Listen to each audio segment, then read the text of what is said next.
Napag-usapan natin ang patungkol sa pag-admit ng pagkatalo nitong si Yuki Kagurazaka at ang pagkaalala niya sa may karakter nitong si Rimuru kasi naisip niya na nakakatakot si Jahil pero higit na mas nakakatakot itong si Rimuru kung ikukumpara dito. Pero bago natin simulan itong video na ito ay i-roll muna natin ang intro.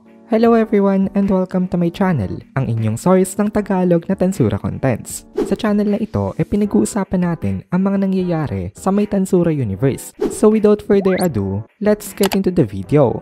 Na-motivate itong mga kasama ni Yuki nung sinabi niya nga sa kanila na itong si Rimuru ang kanilang pag-asa dahil wala daw hindi kayang gawin itong slime na ito. Nagsalita rin itong si Kagali. Sabi niya naman ay gagawin niya rin daw ang best niya. Tumayo rin itong si Tear dito, then umimik itong si Laplas na ipaghihiganti niya daw itong si Footman. Ito ang naging cue ng kanilang 4v1 na battle. Nakita nitong si Sylvia na motivated itong apat na ito habang kalaban niya si Leon ay nanonood rin siya sa may battle ni na Jahil. Outnumbered nga nila itong The Great Magician pero kitang kita pa rin na ito ang mayroong upper hand. Nung tumingin itong si Sylvia kay Yuki ay nakita niya ito na naghihingalo na. Natapalan ni Yuki ang butas sa kanyang dibdib pero mukhang masakit pa rin itong injury na ito. Mabuti na lang daw talaga at may anti-skill itong si Yuki kasi dahil dito siya ang kanilang key defender. Si Laplas at Tear naman ang kanyang mga guards. Then lastly itong si Kagali ay tiga-provide ng support sa kanila. Dahil sa coordination nila na ito ay nakakasurvive sila kay Jahil. Pero ang problema nga ay itong si Yuki Kagurazaka kasi naisip ni Sylvia na once na bumagsak na daw ito tapos na ang laban kasi hindi lang si Yuki ang babagsak kung hindi pati ang buong team nila. Kaya extra careful itong si Laplas sa pagprotekta sa kanya. Si Tear naman drifter. Wala siyang fixed na strength. Depende sa mood ang strength niya. Kaya hindi rin siya stable. Itong si Kagali naman ang kanilang command tower. Siya ang nag-a-analyze ng kanilang situation. Pero kahit na aware siya sa may situation nila, wala rin naman siyang magawa patungkol dito. Kaya wala rin siyang masyadong maitulong. Buti sana kung may mga available forces para mai-take advantage nila ang kanyang pagiging tactician. Pero ang problema nga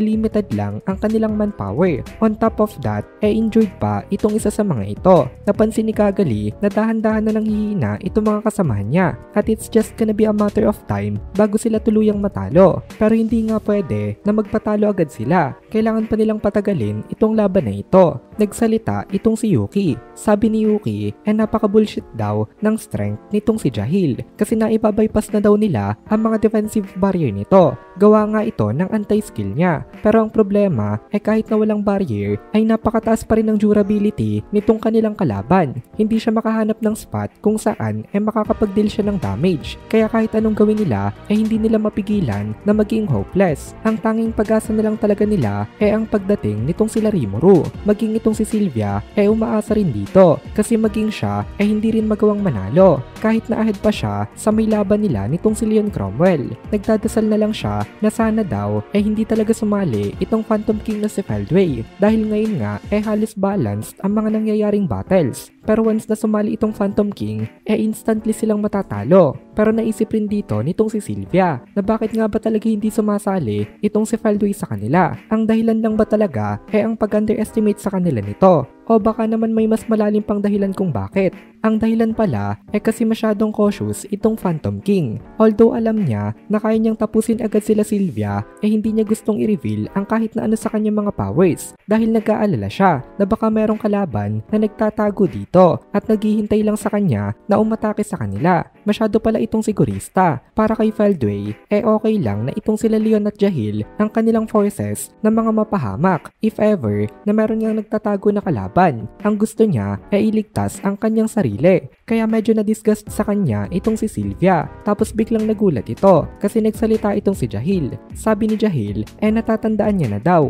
Itong anti-skill daw nitong si Yuki ay trait din ng pet ng Dragon Princess. Pero ngayon daw nai-recall niya na itong ability na ito. Napaka-troublesome din daw ng kanya naging experience doon. Pero meron naman daw siyang natutunan. Kaya meron daw siyang way para i-deal itong anti-skill na ito. Pag ganto-ganto lang si Jahil, pero isa siyang researcher. Actually, top researcher pa nga siya nung time niya. As a high elf ancestor, meron siyang proven na track record.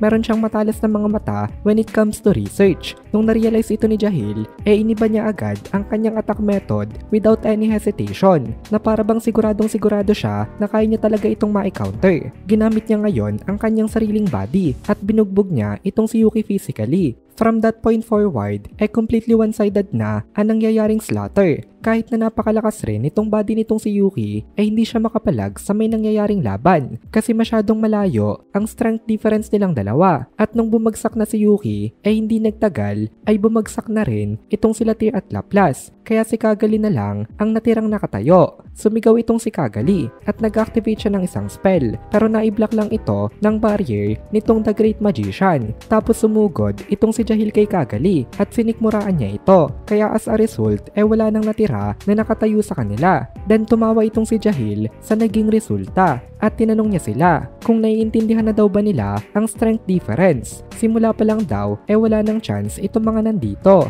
kaya dapat daw sumuko na agad sila. Then tinanong uli ni Jahil itong si Faldway kung sigurado daw ba ito na gusto nitong mamatay sila Yuki. Ito na ang final confirmation. Actually, pwede niya namang patayin na agad itong mga nandito nang hindi na nagtatanong kay Faldway. Pero gusto kasi ni Jahil na sumipsip pa sa may boss niya sa pamamagitan nga uli ng paghingi ng permission dito. Kaya nag-reply itong si Faldway sa kanya. Nagawin daw ni Jahil kung ano ang kanyang gusto. At dito na muna natin tatapusin itong video na ito. Kung nagugustuhan mo itong mga videos natin, ay please consider joining the membership para mapanood mo na agad ang mga kasunod na part dahil palaging advance ang ating mga members. Also, ay please consider leaving a like at mag-comment ka na din para ma-boost naman tayo ng algorithm.